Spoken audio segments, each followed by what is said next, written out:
Shalom, nama saya Mas Renda Manik, NIM 21101025320, kelas 02 005, Fakultas Hukum, Ilmu Hukum. Saya mengerjakan untuk tugas kedua, yaitu renungan harian mulai dari Sabtu 17 September 2022. Bacaan pada Kisah Para Rasul 8 ayat 1 sampai 8. Nats yang saya dapat adalah mereka yang tersebar itu menjelajahi seluruh negeri itu sambil memberitakan Injil. Dalam nats ini mengingatkan bahwa kita orang Kristen harus siap sedia pada segala waktu untuk memberikan pertanggungjawaban terhadap tiap-tiap orang yang meminta pertanggungjawaban dari kita, yaitu kita harus memberikan tingkah laku yang baik sebagai Kristen sehingga orang-orang dunia boleh melihat bagaimana kita bersikap. Baik, lanjut pada Minggu 18 September 2022 dengan bacaan Matius 6 ayat 19 sampai 21, yaitu di mananya mengatakan, di mana hartamu berada, di situ juga hatimu berada. Janganlah kita hanya mengejar harta duniawi, karena harta duniawi akan cepat hilang, bisa dicuri dan dirusak, dan nilainya pun cepat jatuh. Tetapi marilah kita fokus akan mengejar kerajaan Allah, karena kalau fokus terhadap harta duniawi kita akan menjadi frustasi. Tetapi jika kita mengejar kerajaan Allah, kita akan memperoleh hidup yang kekal. Lanjut pada renungan Senin 19 September 2022 dengan bacaan Markus 11 ayat 20 sampai 26. Nasnya adalah Yesus menjawab mereka, percayalah kepada Allah. Itu iman seseorang akan bisa digunakan untuk mengukur kedekatan kita kepada Allah, di mana dengan iman itu kita akan bisa percaya sepenuhnya kepada Allah dan akan bersandar sepenuhnya kepada kuasa Tuhan, bukan bersandar kepada diri sendiri. Dimana kalau kita bersandar pada diri sendiri, artinya kita belum 100% yakin kepada kekuatan Allah dan pertolongan Allah. Lanjut pada renungan Selasa tanggal 20 September 2022 dengan natsnya adalah Efesus 5 ayat 1 sampai 11, yaitu hiduplah di dalam kasih sebagaimana Yesus juga telah mengasihi kamu.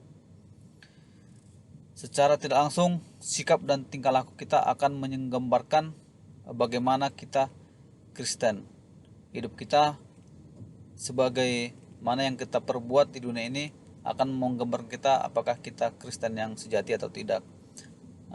Jika kita hidup menurut kasih Yesus yang telah Yesus ajarkan kepada kita, kita sudah memberitakan Injil melalui perbuatan kita itu dengan cara meneladani Yesus Kristus.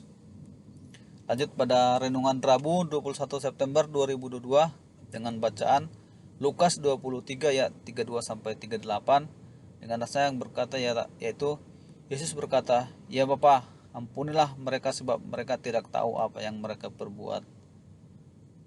Dosa-dosa manusia turut berperan dalam pembunuhan Yesus Kristus, yaitu termasuk juga dosa saya, dosa kita semua.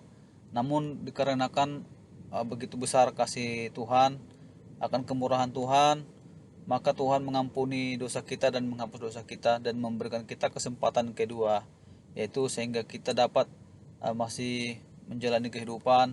Sehingga marilah kita memanfaatkan kesempatan ini dengan sebaik-baiknya dan selalu mengutamakan untuk hidup sebagai orang Kristen yang sejati. Untuk renungan hari Kamis tanggal 22 September 2022 dengan bacaan 1 Raja-Raja 3 ayat 4 sampai 15 dengan nas yang tertulis, yaitu berikanlah kepada hamba-Mu ini hati yang paham menimbang perkara untuk menghakimi umat-Mu dengan dapat membedakan antara yang baik dan yang jahat.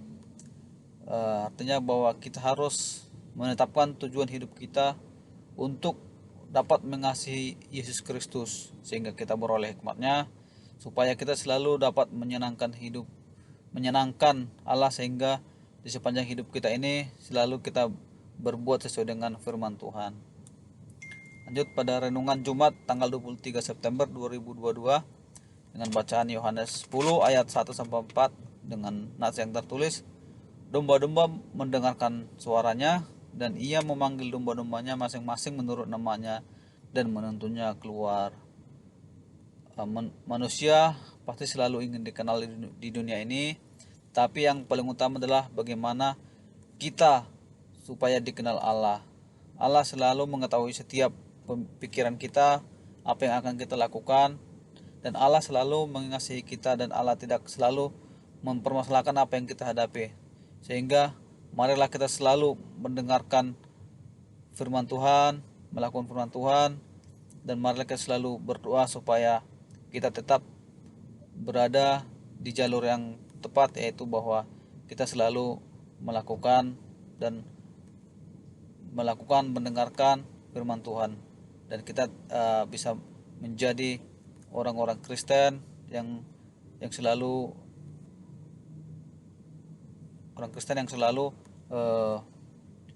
memberikan pelayanan yang terbaik. Terima kasih.